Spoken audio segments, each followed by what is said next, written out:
Hi, I'm Michael, head chef, Mississauga, Canada. So today I want to demonstrate how to make macaroons. I've got two different types. I've got chocolate and I have vanilla. Just to give you a heads up, this is being recorded and you do need to mute your audio. Hi, today I'm doing a demonstration on how to make coconut macaroons. Um, what I have here are all my ingredients. Everything has been pre-weighed. I will put a recipe for this ingredients on Slack.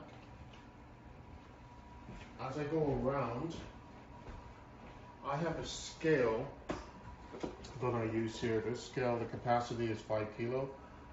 I don't think you need that much. I mean, a scale with that capacity. But what you got to remember is when you put your bowl on the scale to weigh the ingredients, in a demonstration, I put a bowl on. You have to deduct the weight of the bowl. So on my scale, it's got a tear, and I hit it, and it brings it to 0, which means the weight of the bowl is not included in the weight of the ingredients. So now you can go ahead and weigh your ingredients. So what I have here, I have coconut.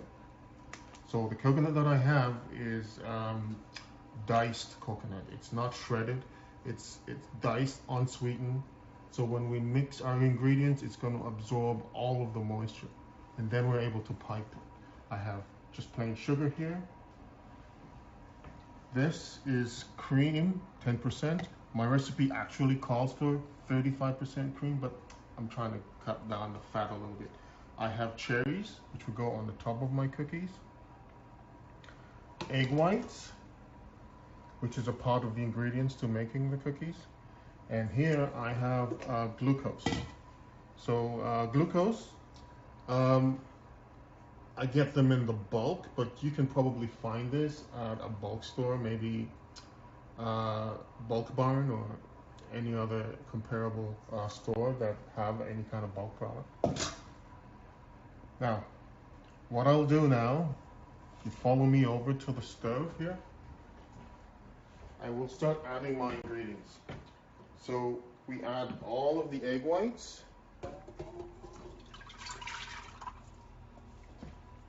all of the cream,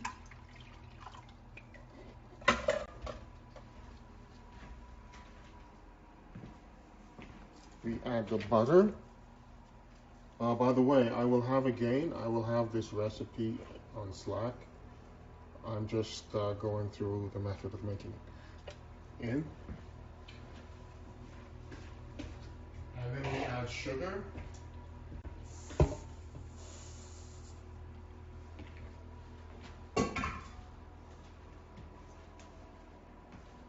Glucose. Now, glucose is a bit tricky. As you can see, it's stuck to the bottom of the bowl. So what I always do is put a little bit of water on my hand. I have my scraper. This is a nice tool. And with the scraper, as you see, I'm able to maneuver it in the bowl.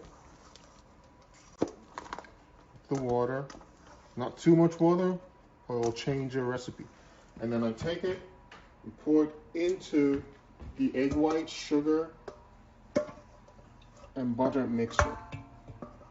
I get all of it. I want to get it stuck to your counter. It's a nightmare to get off if you don't take it off right away.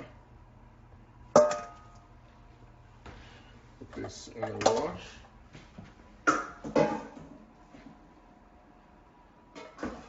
Save my scraper. Then I take a hand whisk. Turn my stove on. Medium heat.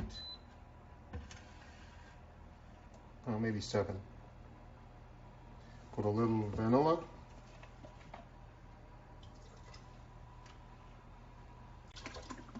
A little bit more. Then I take my whisk and I just, you get a little closer, I get a circular motion to try to dissolve the glucose, the sugar, and the butter. Now it's very important not to overheat this, or you'll have scrambled eggs. This is not what we're trying to accomplish here.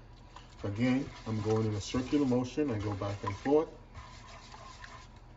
until I can completely dissolve all of the glucose and the butter is completely melted.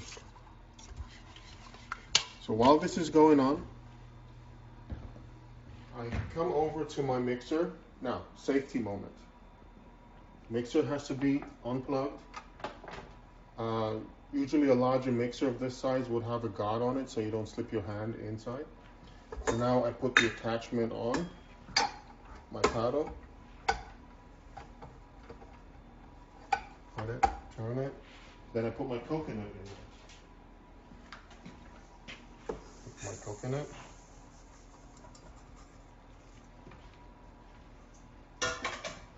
Not forgetting my mixture here. You don't want to burn it because it will easily burn. Right? Like glucose will just burn and it will taste. It will just ruin the taste. You'll have a nasty burnt taste. As I continue to mix it. So a good indication when it's hot is usually when the butter is completely melted.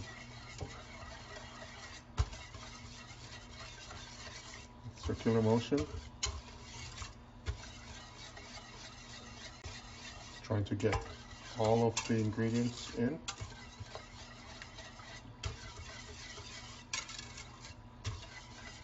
Now, again, takes a little while.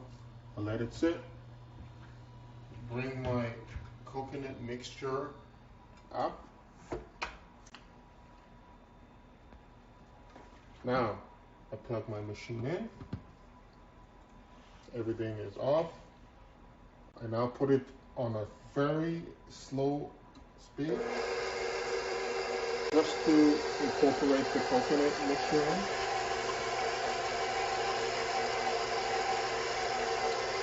Not forgetting my egg whites. Mixture here. Now, after the butter is melted, we're now gonna pour this onto the coconut.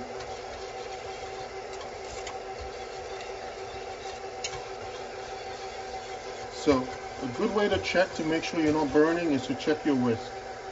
My whisk is clean, but if you're burning, it would be like a dark brown of the glucose. And again, if the glucose is burnt, the whole mixture tastes burnt, and then your coconut tastes burnt. Then you have to throw it out. This is a lot of stuff we've got here. And my butter's starting to melt slowly.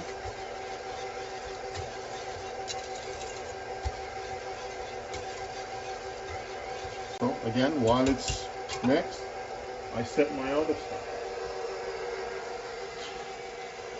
This is my piping bag.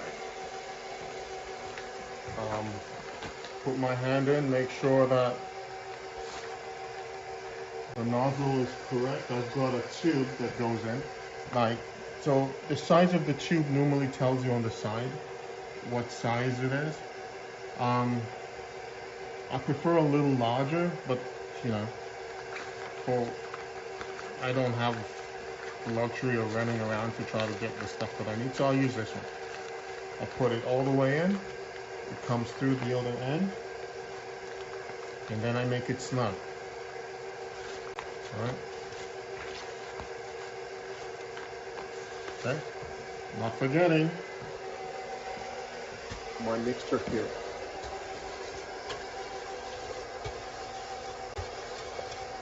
It takes about 7-8 minutes. Again, I checked my whisk. It's okay for now. I mean, a second more and I would have had a little bit of burn. Just leave it mixing it. You try not to whisk it like this. You don't want to whisk air into it. You just want to melt the butter and dissolve the glucose.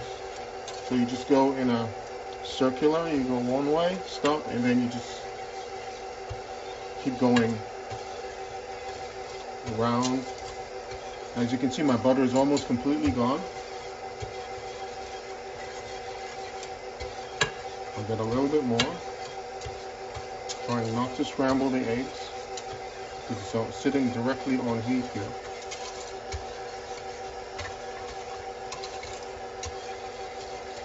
Now, I will take my finger. It's almost ready. Now, I can do that because I don't see like a lot of steam coming out, so I can do that. I don't recommend if it's really hot to stick your hand in there. But if it's really hot, then you're scrambling the eggs as well, right? So I can see a little bit of steam and get rid of the heat. And I bring this over to my coconut mixture. Pouring it very slowly in. I want to make sure the eggs are not cooked as you're pouring it. You can see the coconut is starting to absorb the liquid.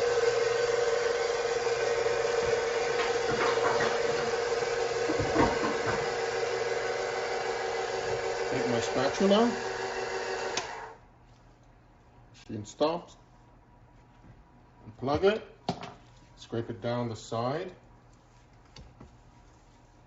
clear the spatula from any excess.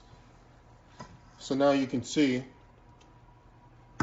it's a little like slipping off the spatula. You want it to be pipeable, right? So maybe just mix it a little bit more. Put this back in. Number one. Mix it in a bit more, incorporate a bit more of that coconut mixture. Turn it off. Unplug it. Take the bowl down. Dislodge the paddle. Take it from the machine. And I put it next to my area that I'm going to be piping. So I get rid of the excess coconut from the paddle. And clean that up later. Take my spatula, just clean around the side of the bowl. And as I do it, I lift it from the bottom. And mix it. As you can see now, it's starting to come a little bit more together. This is almost ready for me to pipe. So before I do, I will be making a bit of chocolate as well. So I separate it, put a little bit in here. I'm going to add cocoa.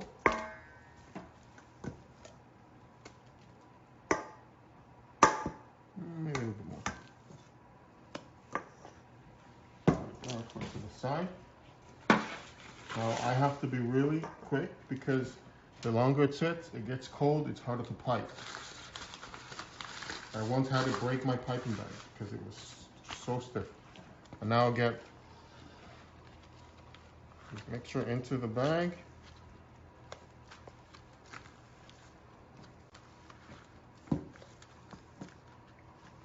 So I'll put about that much. I don't want to put too much in because when I go to close the bag, if it's too full, it comes out the other end. So you got to seal it with your thumb and your finger. You turn the bag and you try to get rid of all the excess air out of it. And then now I will pipe. So having a bit of issue with the tip. So take a knife, you're not cutting yourself, open the tips a little bit more.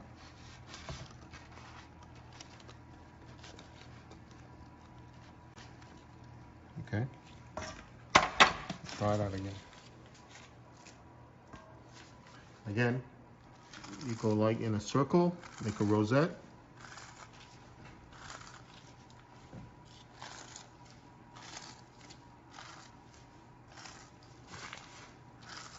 See that? So, how you do that, I'll show you now.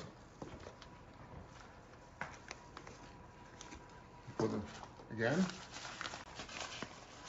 Put your finger, turn it so it seals the air, and excess air you push out, and then you finger here to guide it. As you're guiding it, you're squeezing.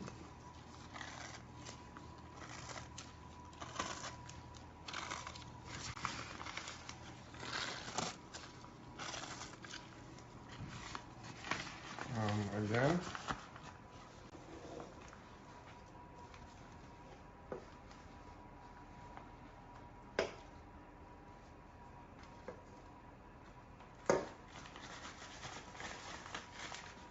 Again, take the air out, turn it, squeeze, guide it with your finger, and make it.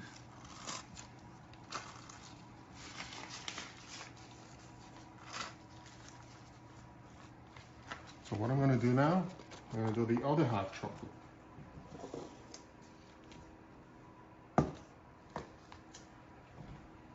Take some cocoa.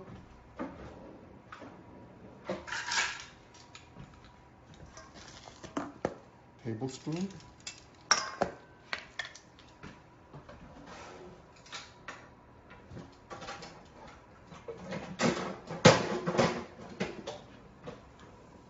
So I'm going to do maybe 2 tablespoons. Heaping. 1. Put the lid back on this. We don't want to have an accident. Then, just with one hand, we know how to do this. So, as you can see, the lumps in the cocoa, just take your finger and just break it down. Break it down. Break it down. And here, I think I'll add a little bit more coconut to it. And now I mix it slowly from the bottom, fold it in.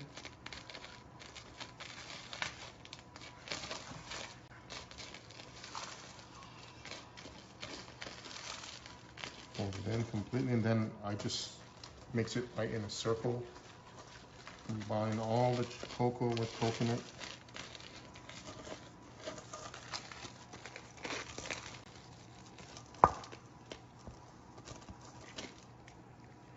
So then, I don't clean my bag because I'm technically doing the same job. But what I will do now, when I put the coconut in, I have to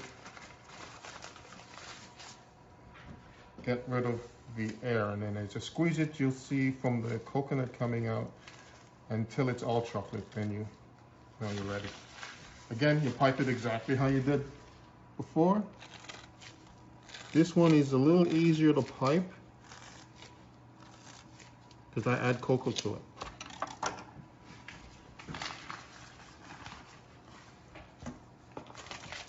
There you go, put it in.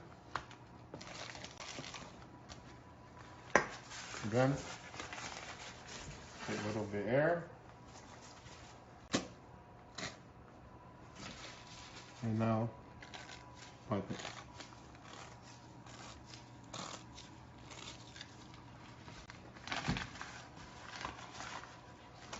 Another one. Put it in. Put it in and get it all together there. Let the air out. And then you pipe it.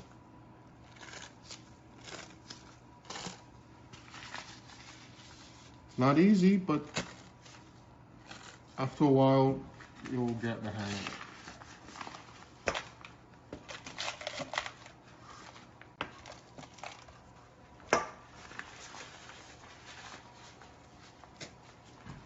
finish up this tray. Now, I take the cherries that I have on the side and I put it on the vanilla.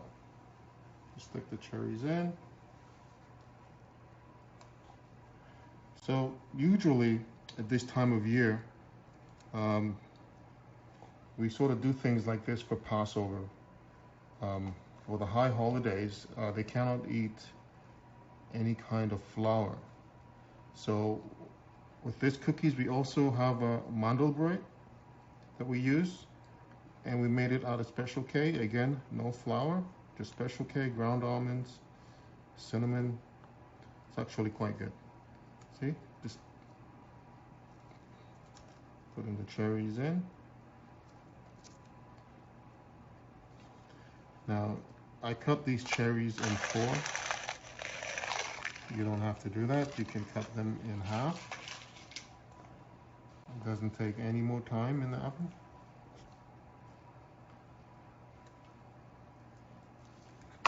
After we're done, you can ask me any questions you wish. So my finger accidented, but if you squeeze it together, that should be fine. I think I missed 2 here. So with the chocolate, I don't really put anything on it. I go towards the oven.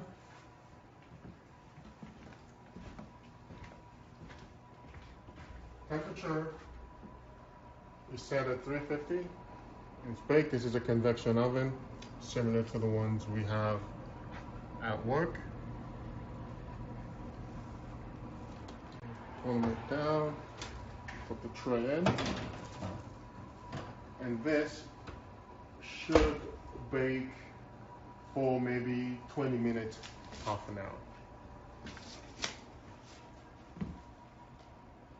We just happen to have some we baked earlier today.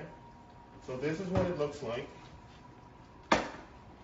after it's baked.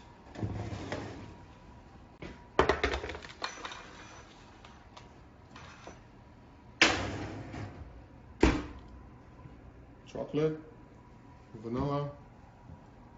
Now, if you can see the ring around it, I don't really like that. I like it to be nice and clear.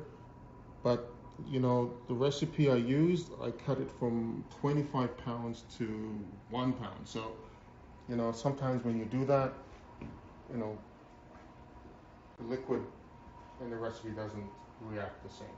So this is it.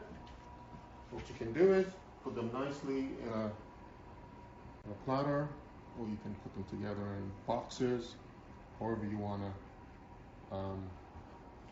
serve them. That is it. Thank you for coming. Appreciate it. I'll take any questions you have. Don't be afraid to ask me. Thank you. Go back. Okay. All right. I just like wonder No, yeah, that's good that you asked. everything. Hi, can you hear me? Yes. Yeah, so are there any questions? Yeah. What other flavoring should you add? You could add lemon, um, almond. They have an almond flavor if you wish. Basically anything you want. What should you not add? Uh, anything that's bitter.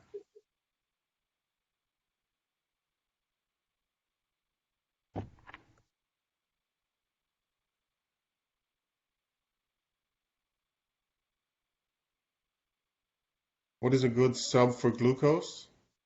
You know, I don't know. I've never made it without glucose. You could try it without.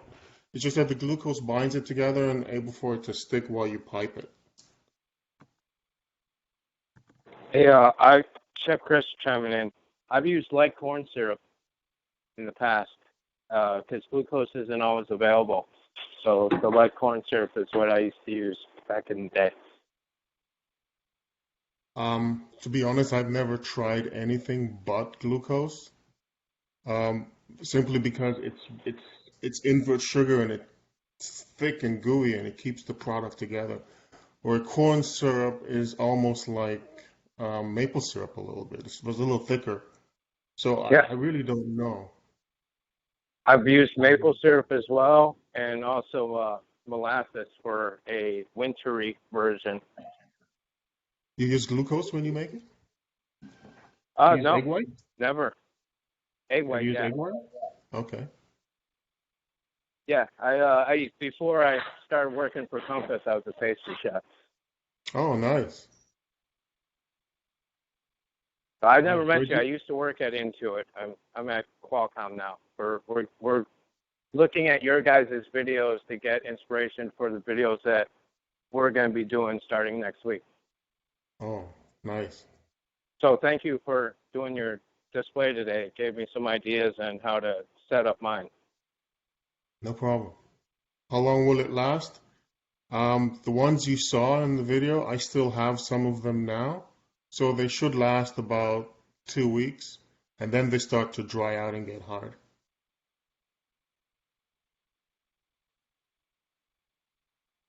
Uh, any other questions?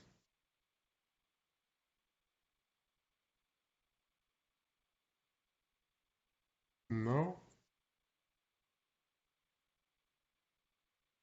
Well, Thank you, Chef. That was so, awesome. oh, no problem. So, take care of yourself and take care of those in your immediate circle and be safe. Thank you.